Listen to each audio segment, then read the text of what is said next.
Selamat pagi semuanya, Assalamualaikum warahmatullahi wabarakatuh. Pada pertemuan hari ini saya akan menjelaskan tentang materi sesuai yang ada di e-learning, yaitu sebentar.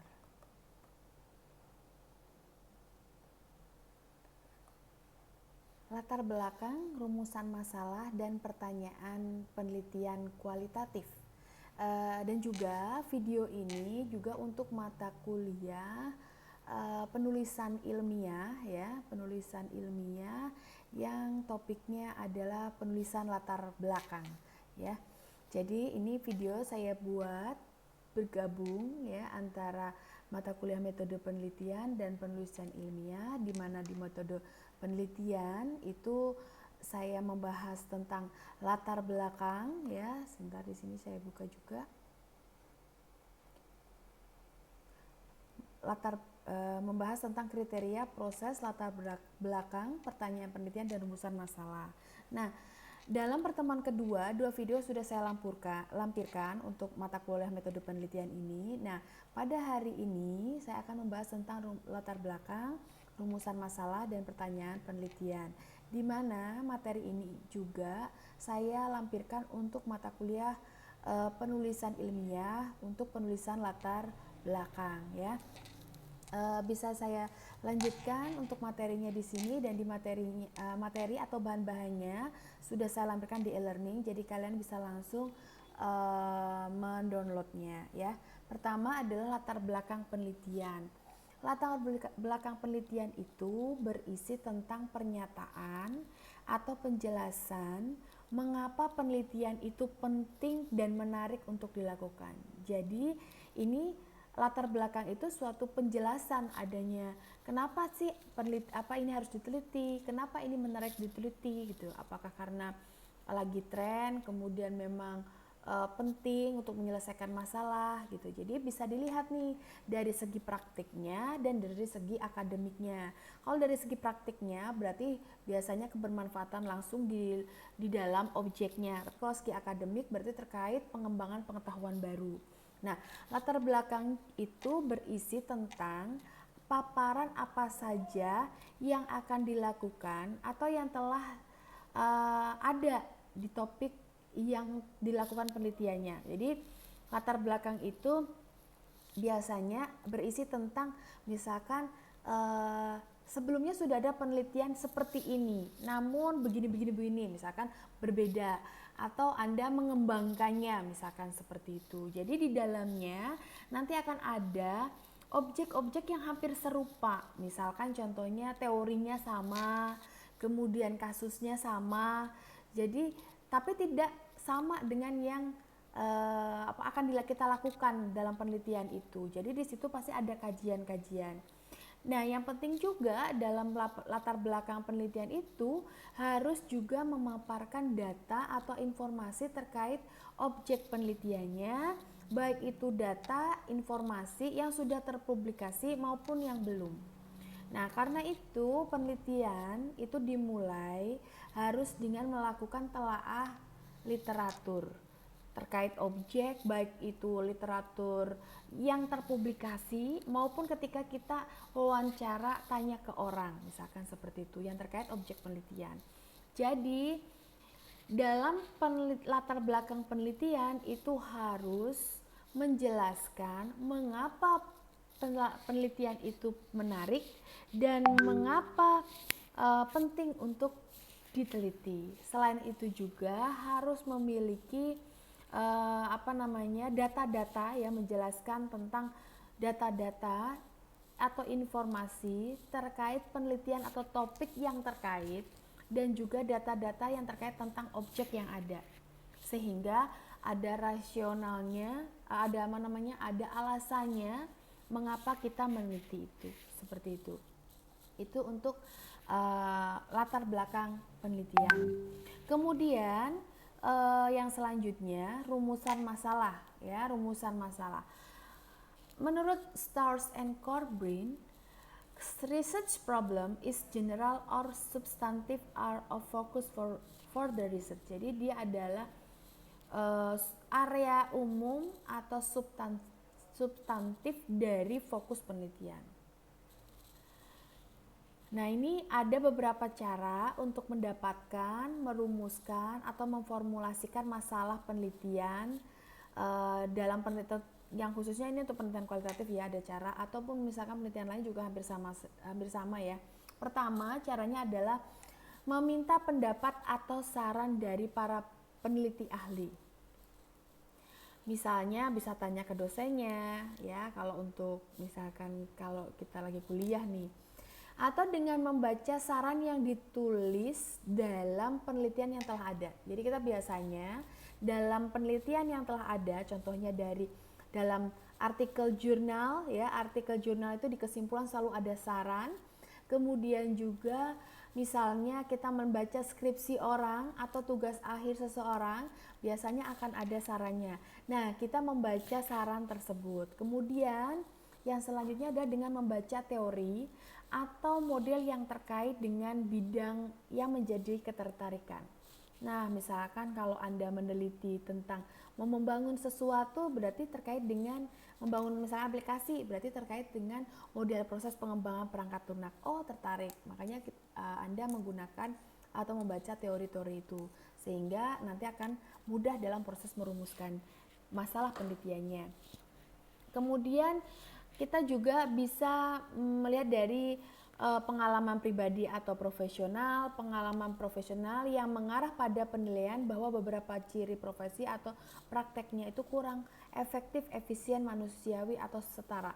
Nah, misalnya nih contohnya, kebanyakan kalau Anda melakukan PKL kan akhirnya nemu suatu permasalahan. Nah, itu adalah dari pengalaman pribadi atau praktek Anda di lapangan, sehingga Anda ingin mencoba meneliti itu, mengapa itu seperti itu, begitu. Kemudian peneliti langsung mencari atau mencoba menganalisis masalah, lalu terjun langsung ke lapangan. Nah, ini tadi langsung terjun ke lapangan, ingin meneliti. Jadi kalau tadi kan karena pengalaman pribadi melihat itu, akhirnya langsung pengen meneliti dan terjun langsung. Nah, ini adalah suatu cara untuk menyusun rumusan masalah. Jadi ada beberapa. Jadi masalah penelitian itu bisa dilihat dari sisi akademik dan sisi praktik. Kalau sisi akademik pasti pengembangan pengetahuan baru. Kalau dari sisi akademik itu adalah untuk pengembangan pengetahuan baru. Sedangkan dari sisi praktik itu adalah untuk penyelesaian suatu masalah. Seperti itu. Nah, contohnya ini ya, Bandung telah banyak melakukan usaha untuk menjadi Smart City. Usaha tersebut telah banyak menghabiskan investasi uang dan energi yang cukup besar. Bandung juga telah beberapa kali dinominasikan sebagai kota pintar dalam World Smart Expo dan Koninfo, namun belum berhasil menjadi pemenang utama. Nah, Bandung berpotensi untuk meningkatkan kesiapan menjadi kota pintar. Karena itu diperlukan untuk pengukuran komprehensif yang mampu menemukan indikator-indikator kota pintar dan dapat diterapkan untuk mengukur kesiapan kota Bandung sebagai kota pintar. Nah, ini jadi pertanyaannya ini ya, Mas, rumusan masalahnya itu ini bagaimana atau indikator-indikator apa saja yang menjadi yang dapat diterapkan untuk mengukur kesiapan Smart City di Kota Bandung, misalkan seperti itu. Itu rumusan masalah. Terus bagaimana menerapkan, kalau misalkan Anda tentang implementasi sistem informasi, berarti ya bagaimana implementasi misalkan sistem informasi ABC misalkan. Itu bisa. Atau bagaimana atau seperti ini. Bagaimana merancang aplikasi untuk bla bla bla, atau bagaimana untuk membuat laporan keuangan yang akurat di PT ini misalkan, menggunakan metode apa misalkan. Bagaimana menyusun penyusutan misalkan kalau untuk yang keuangan katanya seperti itu. Jadi kita bisa membuat sebuah rumusan masalah seperti itu. Nah, pertanyaan penelitian kualitatif. Nah, ini menurut Stars and Corbin, the specific query to be addressed by the research that set the parameter of the project and suggests the method to be used for data gathering and analysis. Nah, pertanyaan penelitian yang baik itu akan menentukan metode yang akan dipakai dalam penelitian. Saat membuat pertanyaan penelitian, hendaknya peneliti memikirkan metode untuk menjawabnya, meskipun memang tidak ditulis dalam pertanyaan penelitian. Nah, sering dengan pertanyaan penelitian, peneliti juga harus memikirkan tujuan penelitian. Jangan sampai pertanyaan penelitian itu tidak sejalan atau tidak memungkinkan diperolehnya tujuan penelitian tadi. Jadi, jika suatu penelitian kualitatif yang dilakukan untuk bertujuan untuk mengembangkan sebuah teori, maka penting untuk membuat pertanyaan penelitian yang memungkinkan fleksibilitas dan kebebasan untuk mengeksplorasi fenomena secara mendalam. Ini misalkan contoh untuk penelitian kualitatif. Pertanyaan penelitian itu harus memungkinkan peneliti untuk mendapatkan jawaban terhadap fenomena yang penting tersebut yang selama ini belum ada jawabannya. Nah, ini pertanyaan penelitian itu merupakan urutan pertanyaan yang mendetail yang jawabannya dapat menjawab atau menyelesaikan masalah penelitian. Jadi di dalam pertanyaan penelitian nanti itu harus memikirkan metodenya, metode yang akan digunakan untuk menyelesaikan penelitian tersebut. Seperti itu. Nah, kalau pertanyaan penelitian kualitatif itu merupakan pertanyaan yang mengidentifikasi fenomena yang akan diteliti. Pertanyaan penelitian kualitatif itu lebih kepada menjawab what, how, why. Nah, bukan lebih menjawab pada how much or how many, atau is there any relation, atau is there any effect, atau jadi di sini tidak menjawab apakah ada relasinya, apakah ada efeknya, seberapa banyak, seberapa besar, tidak seperti itu. Tapi kalau pertanyaan kualitatif itu apa, bagaimana, dan mengapa, seperti itu. Langkah membuat pertanyaan penelitian kualitatif. Ini, buatlah kalimat tanya terkait fenomena yang akan diteliti dengan menerapkan kata tanya what, how, and why. Kemudian baca literatur baik online maupun offline untuk meyakinkan diri bahwa pertanyaan penelitian yang dibuat belum ada penelitiannya. Yakinkan diri bahwa pertanyaan yang dibuat itu benar-benar memerlukan jawaban atau belum ada jawabannya. Jangan membuat pertanyaan penelitian yang tidak mungkin dijawab oleh informan atau tidak mungkin dijawab dalam periode waktu penelitian. Seperti itu. Jadi pertanyaan penelitian, rumusan masalah di dalamnya misalkan ada pertanyaan penelitian. Nah, itu kita bisa menjawab bagaimana kita menerapkan aplikasi A, atau bagaimana kondisi, kalau kita misalkan di skripsi ya, bagaimana kondisi implementasi siakat di STEM Mikrosma, bagaimana proses implementasi sistem keuangan yang ada STEM Mikrosma, misalkan seperti itu, atau bagaimana pandangan perspektif mahasiswa terkait e-learning STEM Mikrosma. Nah, itu bisa kita lakukan. Terus bisa juga kalau misalkan pernyataan kualitatif juga, ini bukan untuk yang TA ya.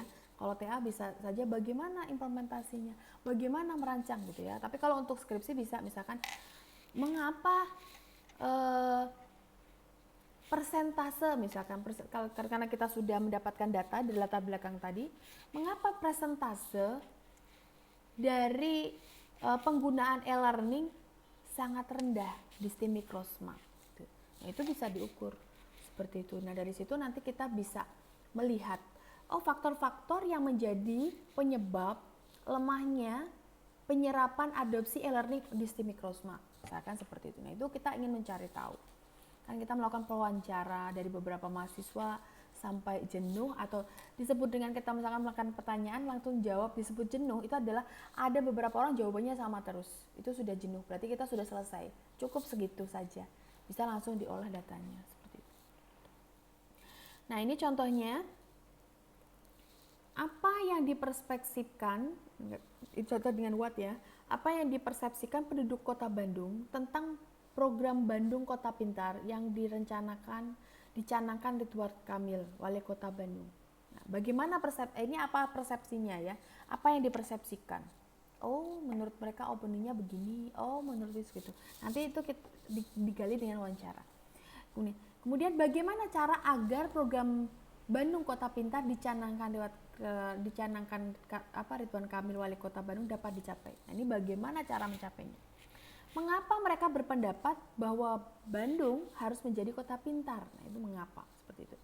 Nah, ini suatu pertanyaan kualitatif. Tapi kalau misalkan yang penulisan ilmiah karena untuk tugas akhir bisa jadi bagaimana mengaplikasikan laporan keuangan di PTA menggunakan metode ABC misalkan seperti itu. Itu bisa seperti itu juga. Atau misalkan kalau untuk yang manajemen informatika karena ingin bangun aplikasi atau ingin membangun jaringan internet nih, bagaimana mengimplementasikan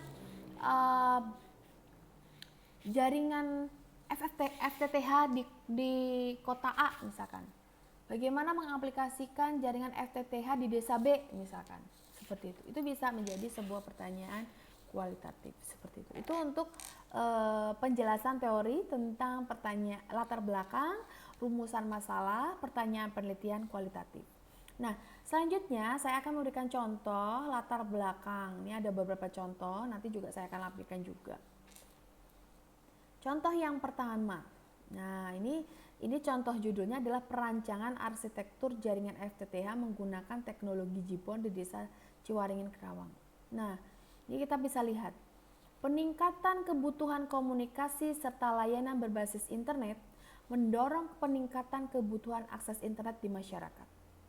Untuk mendapatkan akses yang cepat, media akses yang sesuai, fiber optik merupakan salah satu media transmisi yang dapat dilewati oleh kapasitas yang besar. Teknologi ini dapat menjadi solusi untuk permasalahan media akses di masyarakat. Bernardo dan kawan-kawan mengungkapkan bahwa teknologi dari serat optik yang dapat memberikan solusi untuk permasalahan bandwidth adalah Giga-Passive Optical Network atau GPON. GPON diyakini dapat memenuhi layanan berbasis internet di masyarakat.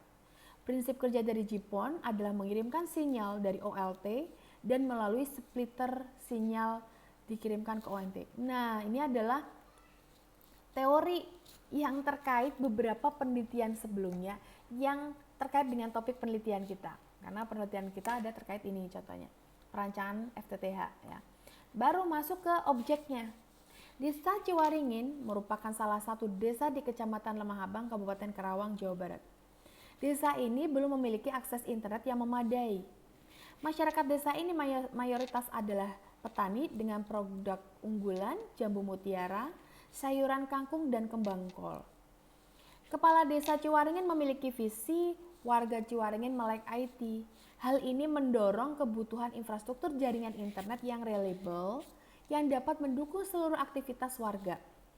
Internet yang berkualitas juga dapat mendukung kegiatan digital marketing, peningkatan wawasan warga, selain itu juga mendukung kegiatan online learning di tengah pandemi COVID-19. Nah, ini mulai masalahnya. Mengapa ini penting diteliti? Mengapa internet dibutuhkan? Seperti itu. Ini alasannya seperti itu. Kalau yang ini adalah tadi teori-teori yang mungkin terkait seperti itu. Baru saya menjelaskan juga sebagai state of the art dari penelitian ini, saya menjelaskan. Purwo et al. Mengungkapkan bahwa jaringan FTTH menyediakan layanan bandwidth yang besar untuk komunikasi, layanan entertainment, serta aktivitas yang menuntut bandwidth yang berkecepatan tinggi. Selain itu, FTTH menawarkan multiplay service yaitu internet, voice, dan televisi. Jaringan FTTH menggunakan arsitek jaringan PON atau passive optical yang merupakan jaringan yang menggunakan serat optis sebagai medium penghantar dari pusat penyedia layanan sampai ke pengguna. Dalam layanan FTTH dengan multiple service, perangkat yang akan digunakan dengan GPON. Ini alasan kenapa kita pakai FTTH. Berdasarkan rekomendasi dari penelitian sebelumnya, nah ini ada beberapa penelitian, dan identifikasi yang masalah dihadapi, nah, tadi masalahnya ini kan, dihadapi oleh Desa Ciwaringin, penulis tertarik untuk melakukan perancangan arsitektur jaringan FTTH berbasis GPON yang dapat mendukung aktivitas warga atau masyarakat Desa Ciwaringin. Oleh sebab itu, pada penelitian ini penulis membeli judul ini dengan tujuan untuk memberikan manfaat kepada Desa Ciwaringin. Nah, ini. Jadi dalam latar belakang itu ada fenomena, masalah, objek, kemudian ini beberapa penelitian sebelumnya yang menyelesaikan masalah yang sama atau topik yang sama. Baru di sini ada disimpulkan judulnya, lalu manfaat yang diharapkan dari penelitian ini. Itu contoh latar belakang. Seperti itu. Ini saya ada beberapa contoh, nanti saya lampirkan ada 3 contoh latar belakang. Jadi kalian nanti bisa buat ya, saya tugaskan untuk membuat latar belakang dan juga kalau untuk yang skripsi yang metode mata kuliah metode penelitian, saya minta Anda untuk membuat pertanyaan rumusan masalah dan jadi gini. Rumusan masalah dan pertanyaan penelitian bisa digabung ya, bisa disebutkan di situ rumusan masalahnya 1 poin saja, di mana rumusan masalah itu nanti di dalamnya ada pertanyaan penelitiannya, seperti itu. Jadi nanti bisa dikerjakan untuk yang mata kuliah metode penelitian, sedangkan untuk mata kuliah yang penulisan ilmiah, nanti saya minta untuk membuat ini, ya, membuat contoh latar belakang sesuai dengan topik kalian. Jadi kalian pengen bikin apa yang penulisan ilmiah ya, misalkan nanti tugas akhirnya saya ingin implementasi laporan keuangan, berarti di sini jelasin laporan keuangan fungsionalnya untuk apa saja nih. Isu-isunya laporan keuangan itu untuk apa saja, memberikan manfaat untuk apa saja. Baru nanti ini objeknya punya masalah apa. Lalu baru ada beberapa penelitian sebelumnya menjelaskan bahwa laporan keuangan memiliki manfaat A, B, C dan sebagainya. Oh, dalam menyusun laporan keuangan itu ternyata menggunakan metode A, B, C, bisa disebutkan di sini.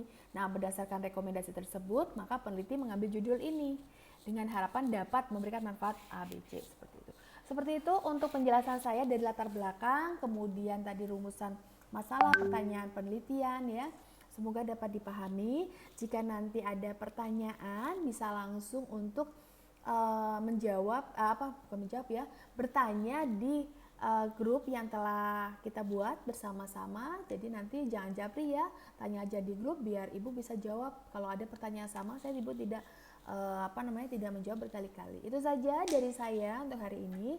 Terima kasih, semoga penjelasan saya dapat memberikan manfaat dan ilmu yang baik untuk kalian semua. Saya tutup pertemuan ini.